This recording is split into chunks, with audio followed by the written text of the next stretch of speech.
आपका physics teacher. Students, आप लोग जानते हैं कि फर्स्ट ईयर का सिलेबस हम लोगों ने कंप्लीट कर लिया। आपको याद होगा कि फर्स्ट ईयर की बुक का लास्ट चैप्टर था चैप्टर नंबर 11। तो इसी वजह से अगर आप सेकेंड ईयर की फिजिक्स की बुक देखेंगे तो उसमें पहले चैप्टर को चैप्टर नंबर 12 का नाम दिया गया। ये चैप्टर नंबर 12 जो है इसको हम इलेक्ट्रोस्टैटिक्स कहते हैं। ये इलेक्ट्रोस्टैटिक्स में हम क्या पढ़ेंगे और इस इलेक्ट्रोस्टैटिक को अंडरस्टैंड करने के लिए कौन सी चीज़ें इंपॉर्टेंट हैं, ये हम जानेंगे आज के लेक्चर में। तो स्टूडेंट्स, स्टार्ट करते हैं आज का लेक्चर। स्टूडेंट्स, जैसे कि आप लोग जान गए हैं कि हमारे पास जो चैप्टर नंबर 12 है उसका नाम है इलेक्ट्रोस्टैटिक्स। सबसे पहले आज हम यही जानेंगे कि इलेक्ट्रोस्टैटिक्स जो है वो कैसी ब्रांच है फिजिक्स की, इसमें क्या स्टडी करेंगे। मजे की बात यह है कि इलेक्ट्रोस्टैटिक के नाम में ही उसका सारा काम छुपा है।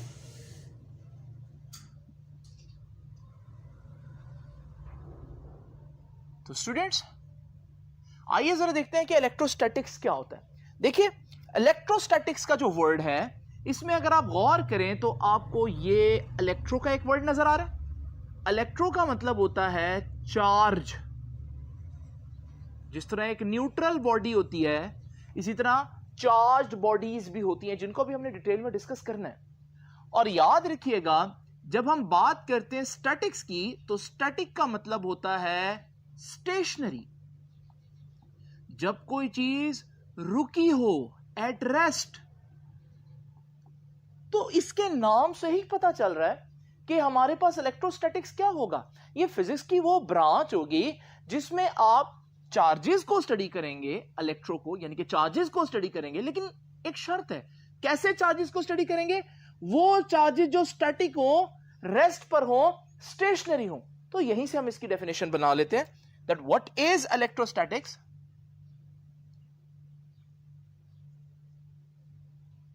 Branch of physics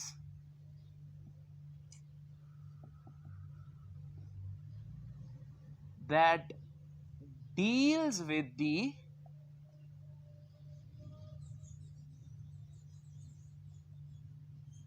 study of charges। लेकिन कैसे चार्जेस? At rest. तो याद रखिएगा, जब आप चार्जेस को, रुके हुए चार्जेस को स्टडी करेंगे तो फिर हम कहेंगे कि ये फिजिक्स की जो ब्रांच है ये कहलाएगी इलेक्ट्रोस्टैटिक्स। अब आप सोच रहे होंगे, इससे मिलती जुलती एक ऐसी ब्रांच होनी चाहिए जो चार्जेस को मोशन में पढ़े। अब मोशन को तो आपको मालूम है डायनामिक्स कहते हैं। अगर रुकी हुई चीज हो तो स्टैटिक कहते हैं, अगर चल रही हो तो डायनामिक्स कहते हैं। तो आप सोच रहे होंगे कि अगर हमारे पास एक इलेक्ट्रोस्टैटिक की ब्रांच है तो फिर हमारे इसी बुक के अंदर एक इलेक्ट्रोडायनेमिक ब्रांच भी होगी। लेकिन स्टूडेंट, जब आप अपनी बुक के कंटेंट्स पे देखते हैं तो आपको पहला चैप्टर तो इलेक्ट्रोस्टैटिक्स नजर आता है, लेकिन उसके बाद कोई भी चैप्टर आपको इलेक्ट्रोडायनेमिक्स के नाम से नजर नहीं आता। लेकिन अगर आप गौर से देखें तो इलेक्ट्रोस्टैटिक्स के साथ जो नीचे चैप्टर दिया हुआ है एक्चुअली में वो इलेक्ट्रोडायनामिक्स है, क्योंकि उसका नाम देखिए, करंट इलेक्ट्रिसिटी। और करंट क्या होता है? Flow of charge, movement of या मोशन ऑफ चार्ज। और मोशन ऑफ चार्ज को तो इलेक्ट्रोडायनामिक्स कहते हैं। तो एक्चुअली में ये जो इलेक्ट्रोस्टैटिक्स से निचला चैप्टर है ये इलेक्ट्रोडायनामिक्स है, लेकिन क्योंकि करंट उसका ज्यादा फेमस नेम है इसलिए उन्होंने करंट इलेक्ट्रिसिटी इसको नाम दे दिया। एक्चुअली में ये इलेक्ट्रोडायनामिक्स है। तो याद रखिएगा, आपने इलेक्ट्रोस्टैटिक भी पढ़ना है और आपने रुके हुए चार्जेस के साथ साथ मूव करते हुए चार्जेस को यानी कि इलेक्ट्रोडायनामिक्स भी पढ़ना है नेक्स्ट चैप्टर में। अभी हम इलेक्ट्रोस्टैटिक तक रहते हैं। स्टूडेंट्स, याद रखिएगा, आपकी डेफिनेशन में सबसे इंपॉर्टेंट वर्ड आया चार्जेस का।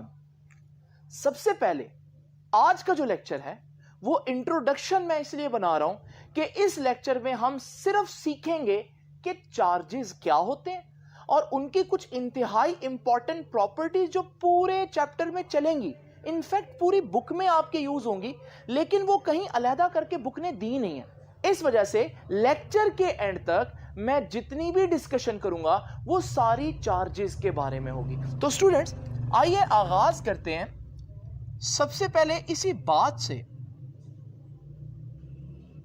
कि चार्ज होता क्या है।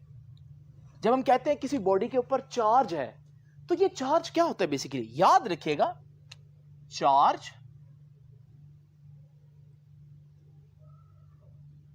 on a body is an intrinsic property। बड़ी ही इंपॉर्टेंट वर्ड बोल रहा हूं, दोबारा कह देता हूं जी कि चार्ज जो है वो कैसी प्रॉपर्टी होती है?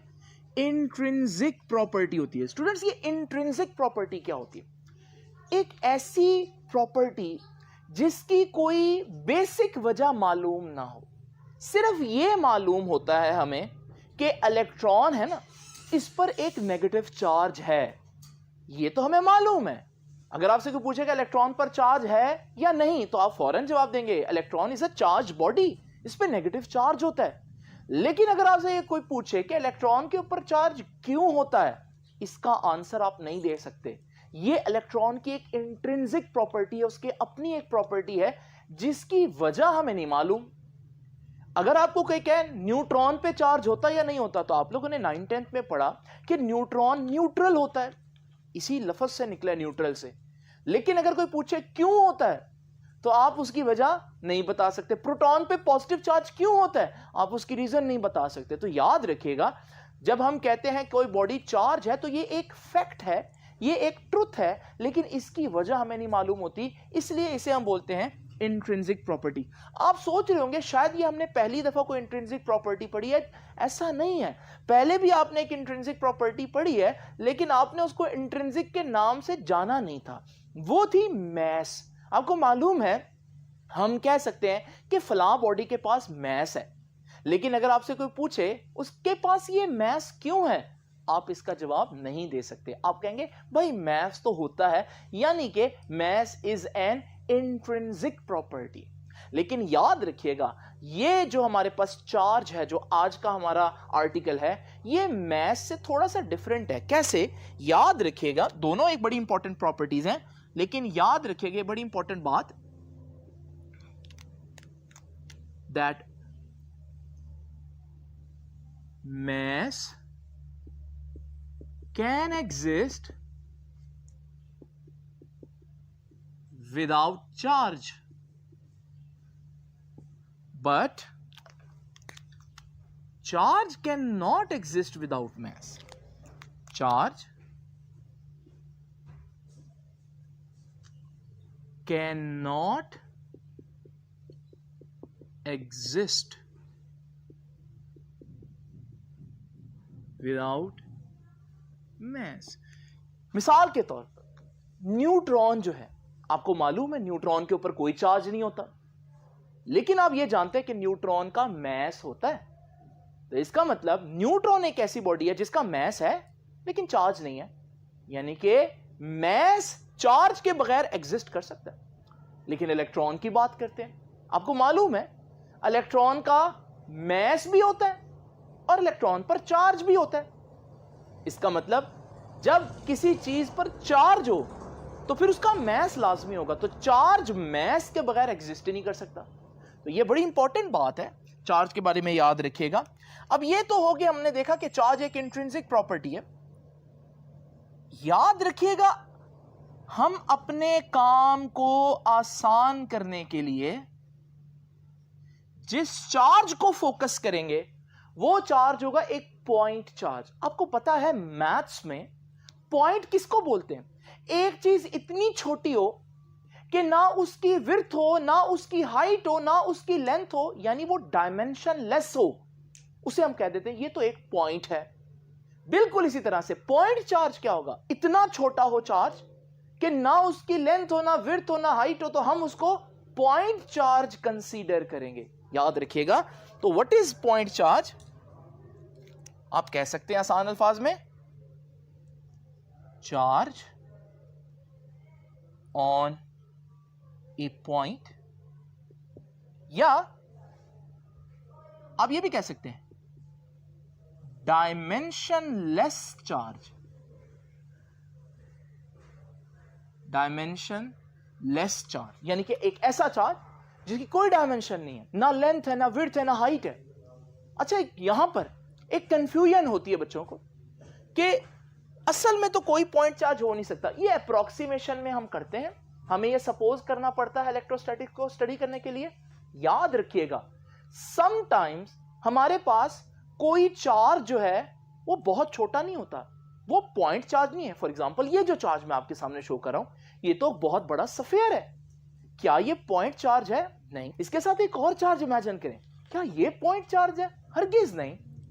लेकिन स्टूडेंट्स जरा इमेजिन करें, अगर मैं इन दोनों चार्जेस को इतना दूर लेकर जाऊं कि इनके दरमियान वाला डिस्टेंस इनके साइजेस से कई गुना बड़ा हो, तो जब ये इतनी दूरी पर चले जाएंगे तो ये दोनों चार्जेस अपने दरमियान वाले डिस्टेंस के हिसाब से अगर आप देखें इतने छोटे हैं कि मैं इनको पॉइंट कंसीडर कर सकता हूं इस केस के अंदर।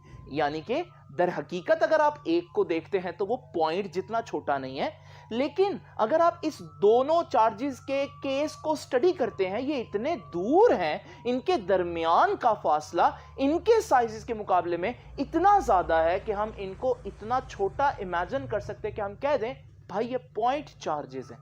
तो याद रखिएगा, समटाइम्स जरूरी नहीं कि पॉइंट चार्ज हो, लेकिन हम ऐसी केस, ऐसा कंडीशन डिस्कस कर सकते हैं जिसके अंदर वो charge as a point appear हो रहा हो। तो याद रखिएगा ये बात कि पॉइंट चार्ज कब हो सकता है? When distance between charges is very large, बहुत ज्यादा हो, as compared to their sizes।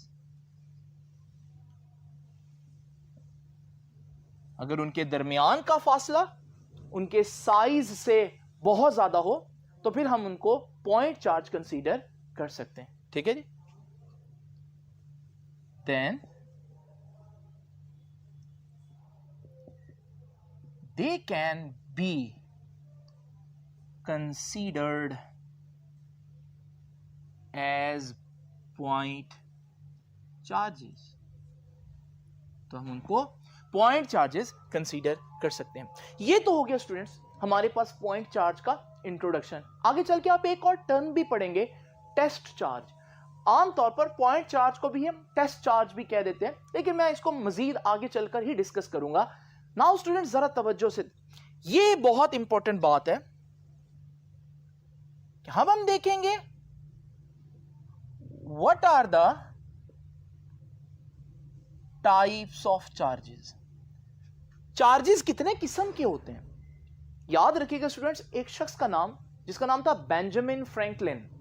ये जो बेंजामिन फ्रैंकलिन है, इसने पहली दफा डिस्कवर किया कि चार्जेस जो है ना वो नेचर वाइज दो तरह के होते हैं। उसने उनको पॉजिटिव और नेगेटिव का नाम दे दिया।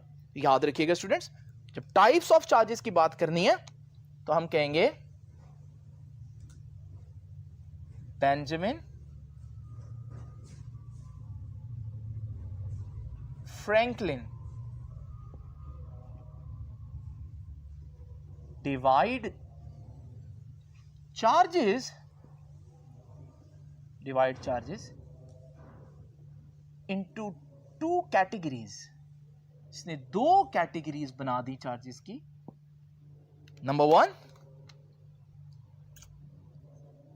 इसने एक चार्ज को बोला कि चार्जेस की एक फैमिली ऐसी है जिस पे हम कहेंगे पॉजिटिव चार्ज होता है। और याद रखिएगा, इसने कहा कि दूसरी फैमिली चार्जेस की ऐसी है जिन पे नेगेटिव चार्ज होता है।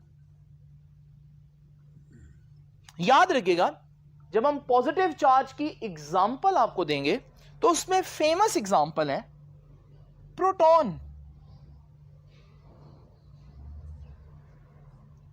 और नेगेटिव चार्ज की जो एग्जांपल है वो है इलेक्ट्रॉन। तो इलेक्ट्रॉन पे नेगेटिव चार्ज होता है और प्रोटॉन पे पॉजिटिव चार्ज होता है। ये फंडामेंटल पार्टिकल्स हैं स्टूडेंट, जरा तवज्जो कीजिएगा। मेरे पास इमेजिन करें एक न्यूट्रल बॉडी है, मैं चाहता हूं कि यह नेगेटिव हो जाए, मैं क्या करूं? मुझे मालूम है इलेक्ट्रॉन पर नेगेटिव चार्ज होता है, मैं इस बॉडी में इलेक्ट्रॉन को एंटर कर दूंगा, यानी ये जब ये बॉडी इलेक्ट्रॉन गेन करेगी, अब इसके पास नेगेटिव चार्जेस बढ़ जाएंगे, तो हम कहेंगे this body is now a negatively charge body. तो इसका मतलब how you can produce a negative charge? By adding an electron into that body. जब आप किसी बॉडी में इलेक्ट्रॉन्स की तादाद बढ़ा देते हैं तो आप उस बॉडी को नेगेटिवली चार्ज कर देते हैं। तो याद रखिएगा, how negative charge is produced? It is produced by gain of electron।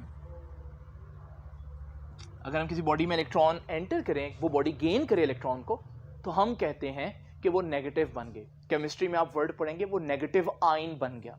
Now जरा स्टूडेंट्स तवज्जो कीजिएगा, पॉजिटिव चार्ज।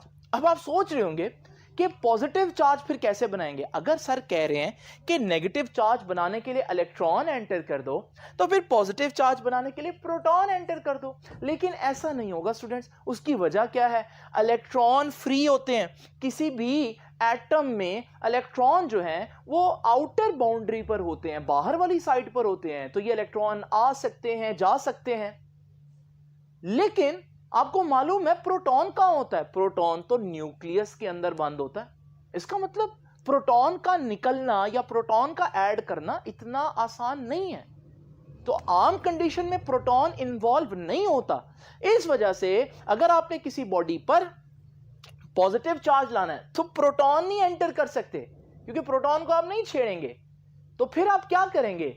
आप उस काम का ऑपोजिट करेंगे, वो प्रोसेस रिवर्स कर दें।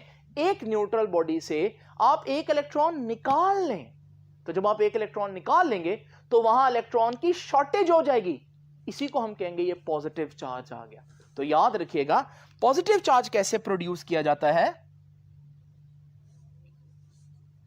Produced by loss of electron.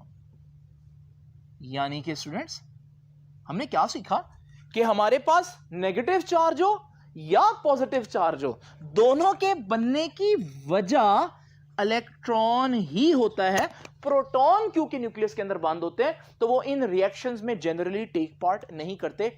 हाँ, अगर न्यूक्लियर रिएक्शन हो, जो कि हम चैप्टर नंबर 21 में पढ़ेंगे, वहां ऐसा होता है। लेकिन वो तो खैर बहुत बात की बात है।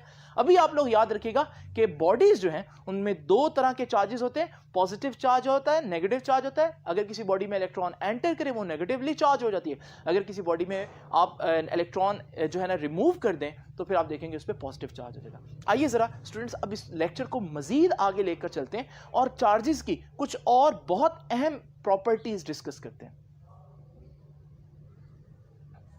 तो स्टूडेंट्स अब जरा देखते हैं कुछ मजीद बहुत इंपॉर्टेंट प्रॉपर्टीज। देखिए, इस बात को बड़े ही ध्यान से अपने दिमाग में बिठा लीजिए जो अब मैं बताने लगा हूं। There is one basic law of electrostatics. Electrostatics का एक बहुत इंपॉर्टेंट लॉ है। अच्छा, ये मुश्किल नहीं है, इंपॉर्टेंट है मगर मुश्किल नहीं है, क्योंकि आप 10th में भी इसको बहुत अच्छे से पढ़ के आए हैं। जरा तवज्जो कीजिएगा स्टूडेंट्स, वो बेसिक लॉ क्या कहता है। उसका पहला पॉइंट मैं आपको बता देता हूं। पहला पॉइंट कहता है like charges repel each other.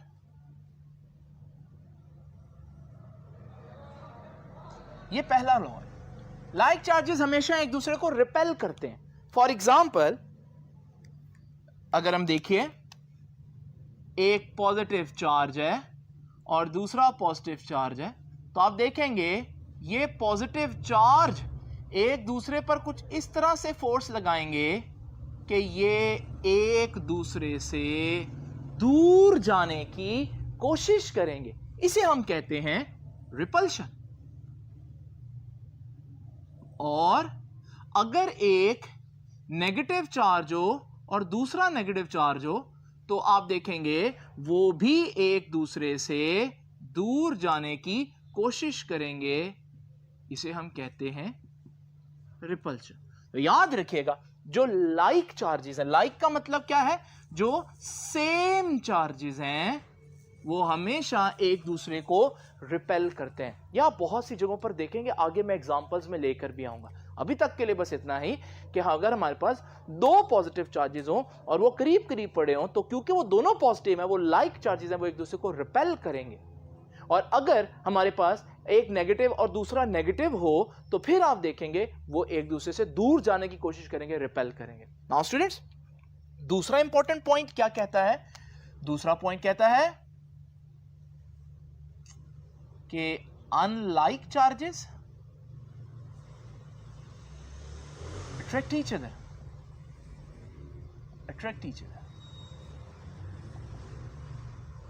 Unlike, अब अनलाइक का मतलब फिर क्या होगा? जैसे कि आप लोगों ने देखा, लाइक का मतलब था सेम, अनलाइक का मतलब क्या होगा? Opposite.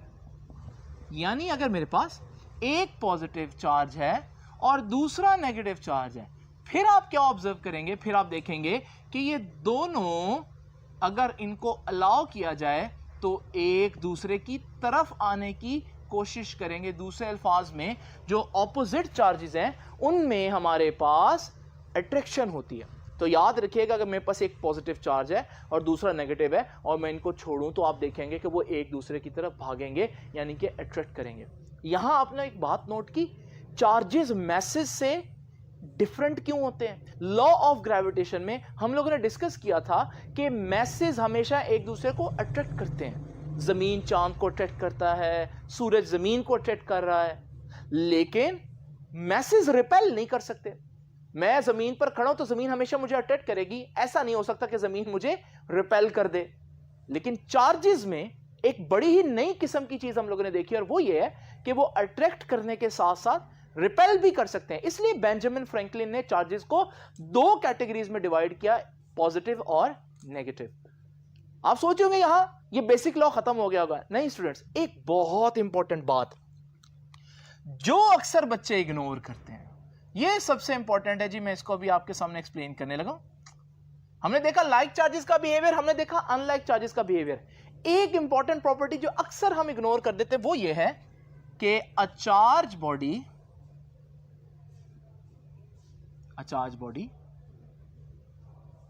always attracts a neutral body। याद रखिएगा, एक चार्ज बॉडी अगर कोई न्यूट्रल बॉडी उसके करीब आ जाए तो वो उस चार्ज बॉडी को अट्रैक्ट करेगी। इट साउंड स्ट्रेंज, थोड़ा अजीब सा लगता है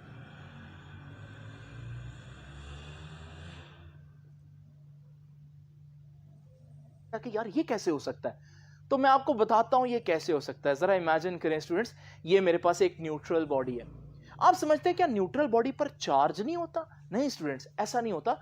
न्यूट्रल बॉडी के अंदर अगर आप देखेंगे तो जितने पॉजिटिव चार्जेस होंगे उतने नेगेटिव चार्जेस होंगे। इसकी वजह से नेट चार्ज नहीं आता। लेकिन क्या वो बॉडी के अंदर चार्ज ही नहीं है? ऐसा नहीं है, उसके अंदर चार्ज है। अब ये है न्यूट्रल बॉडी, लेकिन इसके अंदर चार्जेस हैं। जरा इमेजिन करें, अगर मैं एक चार्ज बॉडी इसके पास लेकर आऊं जो ऑलरेडी पॉजिटिव चार्ज है, अब ये चार्ज बॉडी क्या करेगी? उस बॉडी के अंदर मौजूद नेगेटिव चार्जेस को अट्रैक्ट करेगी और उस बॉडी में मौजूद पॉजिटिव चार्जेस को रिपेल करेगी, जिसकी वजह से इस बॉडी के ये वाली जो जगह है यहां पर नेगेटिव चार्ज अपीयर हो जाएगा। ये जो चार्ज इंड्यूस हो गया ना, अब आप देख रहे हैं कि ये इंड्यूस चार्ज जो है ये हमारी चार्ज बॉडी को अट्रैक्ट कर सकता है और ये अब करीब आना शुरू हो जाएंगे। हालांकि वो बॉडी न्यूट्रल थी, लेकिन अगर आप चार्ज बॉडी न्यूट्रल के पास लेकर जाएं तो वो भी न्यूट्रल को अट्रैक्ट कर सकती है, लेकिन न्यूट्रल को अट्रैक्ट करने से पहले वह उसके अंदर मौजूद चार्जेस को सेपरेट करेगी, उसको एक डायपोल बनाएगी। याद रखिएगा, जब एक बॉडी के एक तरफ पॉजिटिव और एक तरफ नेगेटिव चार्ज हो, इसे हम बोलते हैं ये डायपोल है। खैर, इसको हम डिटेल में डिस्कस करेंगे। यहां इंपॉर्टेंट बात जो नोट करने वाली है वो ये है कि जो तीसरा लॉ है जिसको अक्सर हम इग्नोर कर देते हैं वो ये है कि अगर एक चार्ज बॉडी न्यूट्रल बॉडी के करीब लाया जाए तो हमेशा अट्रैक्शन होगी। आप सोच रहे होंगे यहां तो पॉजिटिव चार्ज था ना, अगर यहां नेगेटिव चार्ज बॉडी लेकर आऊं न्यूट्रल के पास तो फिर क्या होगा? जब आप एक नेगेटिव बॉडी लेकर आएंगे वो भी उसको डाइपोल बनाएगी, लेकिन अब क्योंकि ये नेगेटिव है तो वो उसके पॉजिटिव अपनी तरफ अट्रैक्ट करेगी और नेगेटिव को दूसरी साइड पर रिपेल कर देगी, और फिर आप देख रहे हैं ये ऑपोजिट चार्जेस एक दूसरे को अट्रैक्ट करना शुरू हो जाएंगे। इसका मतलब न्यूट्रल बॉडी के पास चार्ज बॉडी पॉजिटिव हो या नेगेटिव हो लेकर आएंगे तो वो उसको अट्रैक्ट करेगी। ये है तीसरा बहुत इंपॉर्टेंट पॉइंट। नाउ स्टूडेंट्स, इनसे रिलेटेड 2 एमसीक्यू मैं आपको समझाने लगा हूं, जरा तवज्जो से देखना है और आपने इसको नोट भी कर लेना है। आइए जरा देखते हैं वो एमसीक्यू क्या है। नाउ स्टूडेंट्स, ये 2 एमसीक्यू मैंने आज स्टेटमेंट आप लोगों के सामने लिखी है, जरा देखिए। कहते हैं कि a body A attracts an another body B which is positively charged. एक बॉडी ए है, मुझे नहीं पता ए पर क्या चार्ज है, मुझे नहीं पता इस बॉडी पर क्या चार्ज है, लेकिन जो बी है उस पर पॉजिटिव चार्ज है। अब वो कहता है ये बॉडी इसकी तरफ अट्रैक्ट हो जाती है, तो बताओ ए पर क्या चार्ज होगा? अब अगर आप 9th-10th के पैटर्न पर पढ़ रहे हो तो आप फौरन ही सोचेंगे 9th-10th में हम लोगों ने ये पढ़ा है कि पॉजिटिव को कौन अट्रैक्ट करता है? नेगेटिव। तो आप फौरन कहेंगे नेगेटिव और आप इस ऑप्शन ए पर जो है वो टिक लगा देंगे। लेकिन जरा तवज्जो कीजिए, मैंने अभी आपको तीसरा रूल भी बताया, वो ये कि अगर हमारे पास एक न्यूट्रल बॉडी हो वो भी चार्ज बॉडी को अट्रैक्ट करती है, यानी कि अगर ये न्यूट्रल हो तो भी ये इसको अट्रैक्ट करेगी। इसका मतलब अगर ये बॉडी इसकी तरफ अट्रैक्ट हो रही है तो हो सकता है ये नेगेटिव हो, लेकिन ये भी हो सकता है कि ये न्यूट्रल हो, क्योंकि उस सूरत में भी वो उसको अट्रैक्ट करेगी। तो नेगेटिव भी हो सकती है, न्यूट्रल भी हो सकती है। तो फिर मैं एक और वर्ड भी लिख सकता हूं कि नॉट पॉजिटिव। जब आप कहते हैं ना नॉट पॉजिटिव, एक चीज पॉजिटिव नहीं है, तो या तो वो न्यूट्रल होगी, उस पर चार्ज 0 होगा, और अगर वो पॉजिटिव नहीं है तो हो सकता है वो नेगेटिव हो। ये 2 बातें हो सकती है ना, तो ये दोनों बातें तो ऑप्शन ए और ऑप्शन बी बन रही हैं। इसका मतलब यहां ये तीनों ही बातें करेक्ट हैं। तो ये एमसीक्यू आप जरा ध्यान से देख लीजिए कि अट्रैक्शन के केस में ये चीज थोड़ी सी कंफ्यूज कर सकती है कि अगर ये अट्रैक्ट कर रही है पॉजिटिव बॉडी इसको, तो क्या ये सिर्फ नेगेटिव हो सकती है? नहीं, नेगेटिव तो हो सकती है, लेकिन ये न्यूट्रल भी हो सकती है, क्योंकि न्यूट्रल भी चार्ज बॉडीज की तरफ अट्रैक्ट होते हैं। नाउ स्टूडेंट्स, जरा तवज्जो कीजिएगा सेकंड एमसीक्यू की तरफ। Sure test for a charge body. ये एमसीक्यू क्यों दिया है? ये देखिए, ये एक नेगेटिव बॉडी और मैं देखना चाहता हूं ये बॉडी ए पर क्या चार्ज है। मैं जब बॉडी ए को इसके पास लेकर आया, इसने इसको अट्रैक्ट कर लिया। जैसे ही इसने इसको अट्रैक्ट किया, बताएं ए पर क्या चार्ज होगा? अब आप सोचेंगे यार उसने अट्रैक्ट किया है, हो सकता है ए पॉजिटिव हो, क्योंकि पॉजिटिव नेगेटिव को अट्रैक्ट करता है, लेकिन हो सकता है ए न्यूट्रल हो, क्योंकि न्यूट्रल भी नेगेटिव चार्ज की तरफ अट्रैक्ट होता है। तो क्या आपको पता चला ए पर क्या चार्ज है? नहीं पता चला। इसका मतलब अट्रैक्शन से आप अंदाजा नहीं लगा सकते कि इस बॉडी पर चार्ज क्या होगा। लेकिन जरा इमेजिन करें, अगर ये नेगेटिव चार्ज हो और ये बॉडी ए इसको रिपेल कर देती है, अपने से दूर भेज देती है। अब आपको मालूम है नेगेटिव इस बॉडी को रिपेल कर रही है, तो फिर एक ही ऑप्शन बचता है, और वो क्या कि इस बॉडी पर लाजमी तौर पर नेगेटिव चार्ज होगा, क्योंकि पहला रूल कहता है कि नेगेटिव नेगेटिव को ही रिपेल कर सकता है। इसका मतलब अगर 2 बॉडीज एक दूसरे को रिपेल करें, फिर आप कंफर्म बता सकते हो दूसरी बॉडी पर क्या चार्ज है। लेकिन अगर 2 बॉडीज अट्रैक्ट करें, फिर आप कंफर्म नहीं बता सकते कि बॉडी ए पर क्या चार्ज होगा। हो सकता है वो यहां पर इस केस में पॉजिटिव हो, लेकिन हो सकता है वो न्यूट्रल भी हो। तो what is the sure test? याद रखिएगा, repulsion is the sure test या कंफर्म टेस्ट। नाउ स्टूडेंट्स, ये तो हो गए वो 2 एमसीक्यू। अब जरा चलते हैं मजीद, देखते हैं कि चार्ज की कौन सी प्रॉपर्टीज जानना जरूरी है। तो स्टूडेंट्स, हम लोग डिस्कस कर रहे थे बेसिक लॉ ऑफ इलेक्ट्रोस्टैटिक्स। आइए अब मजीद देखते हैं कुछ बहुत इंपॉर्टेंट बातें। सबसे पहले याद रखिएगा, अगर आपसे कोई पूछे चार्ज कैसी क्वांटिटी है, आपको याद है हम लोगों ने पढ़ा था चीजें 2 किस्म की हो सकती हैं, स्केलर या वेक्टर। यहां पर चार्ज कौन सी क्वांटिटी है? स्केलर क्वांटिटी है, तो इसको बिल्कुल स्केलर की तरह ट्रीट करना है। इसकी कोई डायरेक्शन नहीं होती चार्ज की, बिल्कुल वैसे जैसे मास की कोई डायरेक्शन नहीं होती। अगर मेरा मास 1000 kg है तो बस वो 1000 kg है, उसकी कोई डायरेक्शन नहीं है कि ऊपर को है नीचे को है, वेट की होती है। खैर वो एक अलग डिस्कशन है जो हमने फर्स्ट डे में डिस्कस की थी। नाउ स्टूडेंट्स, ये तो हो गया क्वांटिटी। अब चार्ज मेजर करते हैं, आपको मालूम है, और जब भी कोई चीज मेजर करते हैं तो उसका कोई ना कोई यूनिट तो होगा, तभी मेजर करेंगे। लेंथ का मीटर होता है यूनिट, इसी तरह से आप लोगों ने और भी बहुत से यूनिट्स पढ़े, टाइम का सेकंड होता है, करंट का एम्पियर होता है। चार्ज का कौन सा यूनिट है? याद रखिएगा, चार्ज के कई यूनिट होते हैं, लेकिन मैं यहां सिर्फ एसआई यूनिट की बात करूंगा और वो है कूलम्ब। ये एसआई यूनिट है, इसको सी से लिखते हैं, तो याद रखिएगा ये कूलम्ब जो है वो एसआई यूनिट है। जरा तवज्जो कीजिएगा, नेक्स्ट चीज, सबसे छोटा चार्ज कितना होता है दुनिया के अंदर? सबसे छोटा चार्ज कितना एग्जिस्ट कर सकता है? याद रखिएगा, charge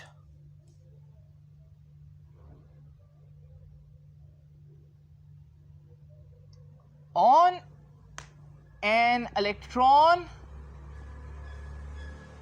or proton is the smallest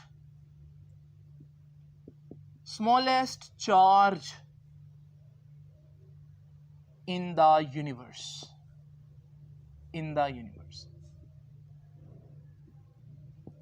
अब आप सोच रहे होंगे इलेक्ट्रॉन और प्रोटॉन पर चार्ज होता कितना है? याद रखिएगा स्टूडेंट्स, इलेक्ट्रॉन पर चार्ज होता है 1.6 इंटू 10 रेज्ड पर -19 कूलम। कूलम वही यूनिट जो है इसका, लेकिन इलेक्ट्रॉन पर नेगेटिव चार्ज होता है, इसलिए यूजुअली हम इसके साथ नेगेटिव का साइन डालते हैं।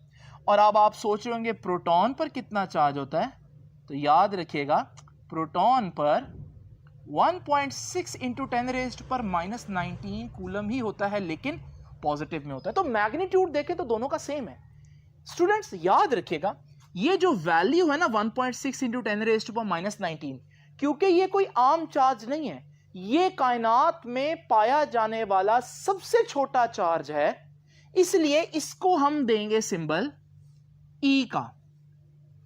ई का मतलब क्या होगा? 1.6 इंटू 10 रेज़्ड टू -19 कूलम। तो फिर प्रोटॉन पर कितना चार्ज हुआ, उस पर भी प्लस ई हुआ, और ई का मतलब क्या है? 1.6 इंटू 10 रेज़्ड टू -19 कूलम। यानी अगर आपसे कोई पूछे दुनिया में, कायनात में सबसे छोटा चार्ज कितना हो सकता है, आप कह सकते हैं ई हो सकता है, यानी कि 1.6 इंटू 10 रेज़्ड टू -19। इससे कम चार्ज एग्जिस्ट ही नहीं कर सकता। यानी कि अगर आपसे कोई कहे E/2 हो सकता है, तो नहीं हो सकता। E/4 हो सकता है, नहीं हो सकता। E/3 हो सकता है, नहीं हो सकता। कम से कम चार्ज E हो सकता है, इससे कम चार्ज नहीं हो सकता। लेकिन अगर आप में से कुछ बच्चे जानते हैं जो शायद रिपीट कर रहे हैं, तो वो ये क्वेश्चन उठा सकते हैं कि सर जब हम चैप्टर नंबर 21 पढ़ेंगे, उसके बिल्कुल आपकी बुक का जो आखिरी पेज है, उसमें जब आप क्वार्क्स को स्टडी करते हैं, तो क्वार्क्स के साइड पर टेबल में उनके जो चार्जेस हैं वो तो ई की भी फ्रैक्शन बन रही है, तो ये बात फिर गलत नहीं होगी। ये स्टूडेंट्स, ये बात गलत नहीं होती। वहां वो चार्ज क्या रिप्रेजेंट कर रहा है, ये डिस्कशन मैं वहीं पर ही करूंगा। लेकिन अभी तक आप लोगों ने याद रखना है कि सबसे छोटा चार्ज जो इंडिपेंडेंट एग्जिस्ट कर सकता है, जो कायनात में आपको अकेला मिल सकता है, वो ये है। क्वार्क्स आपको अकेले मिल नहीं सकते। बेसिकली वहां पर कंफ्यूजन ये है कि वहां पर जो E/2 या E/3 लिखा होगा, वो हमारे पास कभी भी आपको अकेला एक क्वार्क मिल नहीं सकता। तो इंडिपेंडेंट सबसे छोटा चार्ज यही है। नाउ स्टूडेंट्स, ये तो हो गया स्मॉलेस्ट चार्ज। ये E बहुत इंपॉर्टेंट है, फिजिक्स में अक्सर मैं यूज करूंगा, बजाय ये पूरा लिखने के मैं इसकी जगह E लिख दूंगा। और E से बच्चे समझते हैं इलेक्ट्रॉन है, नहीं, किसी भी चीज पर ये चार्ज जब होगा तो मैं उसको E बोल दूंगा, जिस मर्जी चीज पर हो, इलेक्ट्रॉन हो या प्रोटॉन हो या कोई और चीज हो। नेक्स्ट चीज जो है स्टूडेंट्स हमारे पास,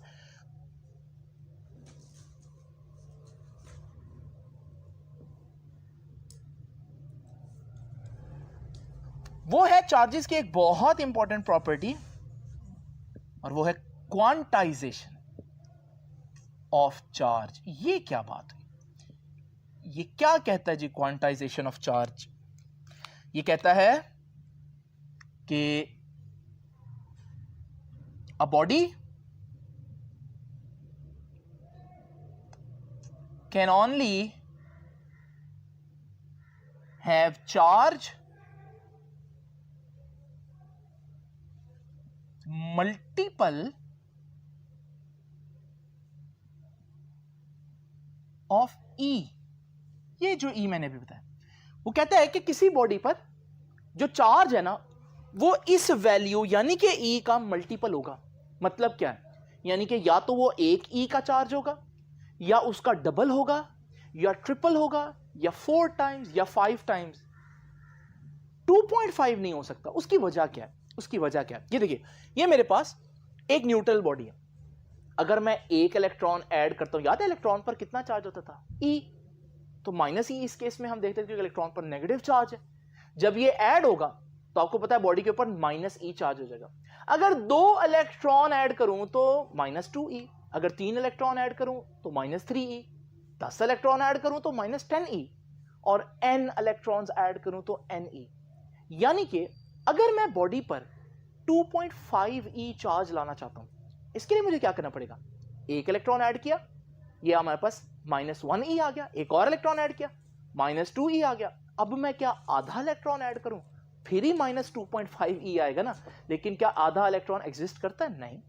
तो आप या तो एक पूरा इलेक्ट्रॉन ऐड कर सकते हैं या एक पूरा इलेक्ट्रॉन रिमूव कर सकते हैं। आधा या पौना इसका कोई सिस्टम नहीं होता फिजिक्स में। तो याद रखिएगा, फिर आपके पास जो बॉडी पर चार्ज आएगा वो मल्टीपल ऑफ E होगा, यानी कि वो 2E हो सकता है, वो 3E हो सकता है, वो 4E हो सकता है, वो 2.5 2.7E नहीं हो सकता। उसके बाद क्वांटाइजेशन ऑफ चार्जेस के बाद याद रखिएगा कंजर्वेशन ऑफ चार्ज। जैसे आप लोगों को याद है कंजर्वेशन ऑफ मैस पढ़ा था कि मैस कंजर्व रहता है, टोटल मैस चेंज नहीं होता। इसी तरह किसी भी बॉडी में आइसोलेटेड सिस्टम में टोटल चार्ज चेंज नहीं होता। In an isolated system total charge remains constant. Total charge हमेशा कांस्टेंट रहता है बशर्ते कि सिस्टम आइसोलेटेड हो। अब एग्जांपल देता हूं इसकी। आपको मालूम है कि अगर एक न्यूट्रॉन हमारे पास हो तो न्यूट्रॉन पर आपको मालूम है 0 चार्ज होता है। अगर एक न्यूट्रॉन टूटे तो इसमें से एक प्रोटॉन और एक इलेक्ट्रॉन बनता है। अब आप सोच रहे होंगे यार शुरू में तो चार्ज 0 है, लेकिन इस 0 चार्ज से आपके पास ये तो नए चार्जेस बन गए। ये क्या बात हुई? अगर आप गौर से देखें, एक प्रोटॉन बना है, प्रोटॉन पर +1 चार्ज होता है, और एक इलेक्ट्रॉन बना है, इलेक्ट्रॉन पर -1। अब बोले टोटल कितना हुआ? +1 और -1 ऐड करो, 0 ही ना हुआ। इसका मतलब अभी भी आपका जो टोटल चार्ज है वो 0 है, टोटल चार्ज चेंज नहीं हुआ। इसका मतलब हमारे पास जो चार्ज है उसको हम ना डिस्ट्रॉय कर सकते हैं ना हम चार्ज को क्रिएट कर सकते हैं। टोटल चार्ज जो है वो हमेशा कांस्टेंट रहता है, जैसे कि इस एग्जांपल में आप लोगों ने देखा। स्टूडेंट्स, अब हम जानेंगे कि एक बॉडी पर चार्ज किस तरह से लाया जा सकता है, how to charge a body. For that purpose we have 3 processes. हमारे पास 3 किस्म के प्रोसेस हैं जो मैं भी आप लोगों के साथ डिस्कस करूंगा। आइए जरा देखते हैं वो कौन से प्रोसेस हैं। स्टूडेंट्स, ये वो 3 प्रोसेस है जिनसे बॉडीज को चार्ज किया जाता है। पहला प्रोसेस देखिए, बाय रबिंग और बाय फ्रिक्शन। इसमें होता क्या है, आप एक न्यूट्रल बॉडी लेंगे, इस न्यूट्रल बॉडी के ऊपर एक और न्यूट्रल बॉडी रब करेंगे। फ्रिक्शन की वजह से एक बॉडी इलेक्ट्रॉन लूज करेगी और दूसरी उसी इलेक्ट्रॉन को गेन कर लेगी।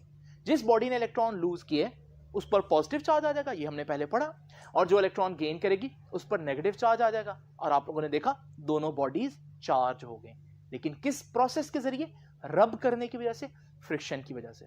तो स्टूडेंट्स याद रखिएगा, आप इससे एक एक्सपेरिमेंट भी कर सकते हैं। आप 2 बैलून्स लें और दोनों पर एक जैसा कपड़ा जो है वो रब करें, तो आप देखेंगे दोनों बैलून्स पर एक जैसा चार्ज आ जाएगा। इन दोनों बैलून्स को जब आप एक साथ रखेंगे तो आप देखेंगे वो एक दूसरे को रिपेल करेंगे, क्योंकि हम पढ़ चुके हैं कि हमारे पास सेम चार्ज बॉडीज जो होती हैं वो एक दूसरे को रिपेल करती हैं। ये हो गया हमारे पास बाय रबिंग और बाय फ्रिक्शन। याद रखिएगा, इसमें हम लोग क्या करते हैं,